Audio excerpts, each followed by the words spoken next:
नमस्कार मित्रों, मैं अमित सर। जो आप लोग विगत दिनों से भारत मंथन पे देख रहे हैं, मेरे बारे में आप लोगों ने जानने की कोशिश किया और जाना भी उबरू हुआ कि मैं ही अमित सर हूँ।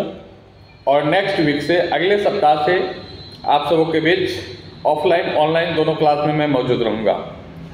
और मैंने आपको उस समय भी वादा दिलाया और आज भी मैं वादा दिला रहा हूँ कि आपको कहीं भटकने की ज़रूरत नहीं है, किसी के पीछे जाने की ज़रूरत नहीं है, केवल संघर्ष करना है। और वो भी थोड़ा संघर्ष करना है, बहुत ज़्यादा संघर्ष करने की ज़रूरत नहीं है।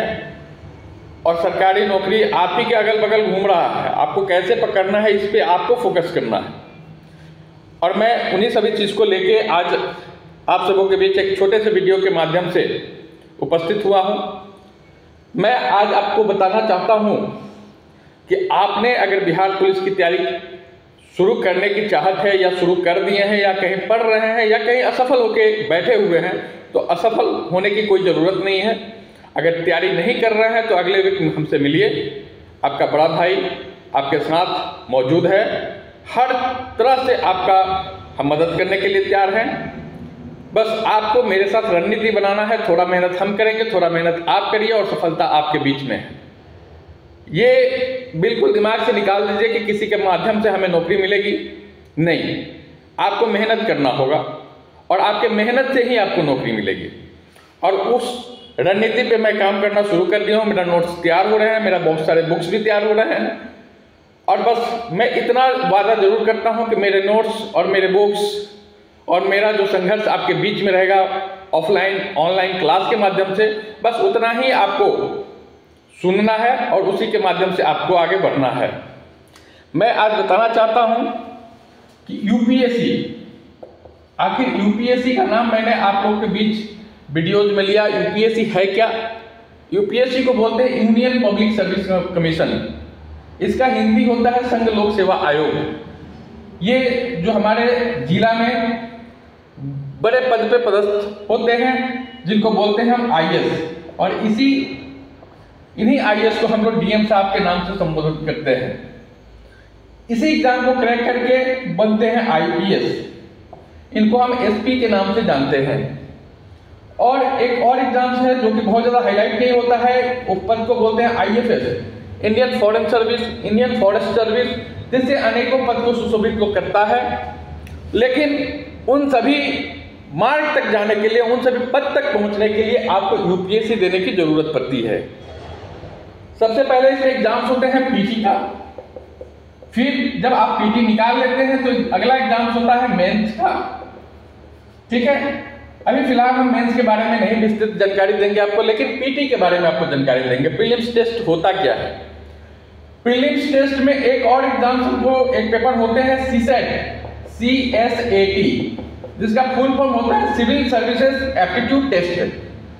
जो हम लोग पहले एमबीए करने के लिए कैट के एग्जाम देते थे, कॉमन एप्टीट्यूड टेस्ट, उसी तरीके से सीसेट इसमें लागू किया गया। एक पेपर हमको देना पड़ता है अभी भी जो एग्जाम्स होते हैं यूपीएससी के, उसमें सीसेट हमको देना पड़ता है।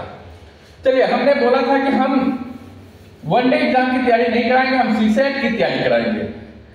क्यों? क्योंकि इसमें भी हमको मैथ्स पढ़ना है, रीजनिंग पढ़ना है, ज्योग्राफी पढ़ना है, ठीक है, हिस्ट्री पढ़ना है, पॉलिटिकल पढ़ना है, अन्य बहुत सारे सब्जेक्ट्स पढ़ने हैं। तो क्यों ना हम यूपीएससी लेवल के पढ़ें। अगर हम यूपीएससी लेवल के पढ़ते हैं तो स्वाभाविक सी बात है कि बिहार पुलिस तो अपने मुट्ठी में है, बिहार पुलिस की भी तैयारी आराम से हो जाएगी, हम एसएससी की भी तैयारी कर लेंगे।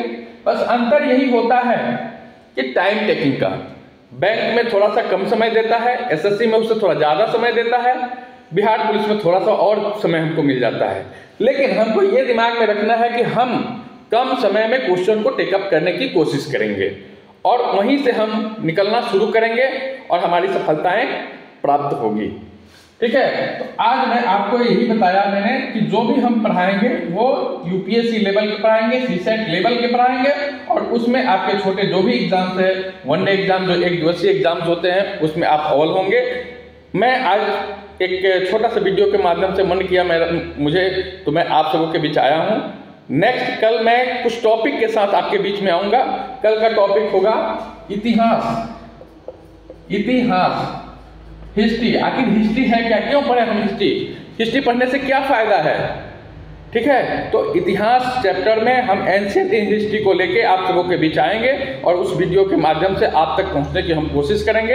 आपको हम बताएंगे आखिर एंशिएंट हिस्ट्री में हमको क्या पढ़ना है, क्या नहीं पढ़ना है, क्या पढ़ने से हमें सफलताएं मिल जाएगी।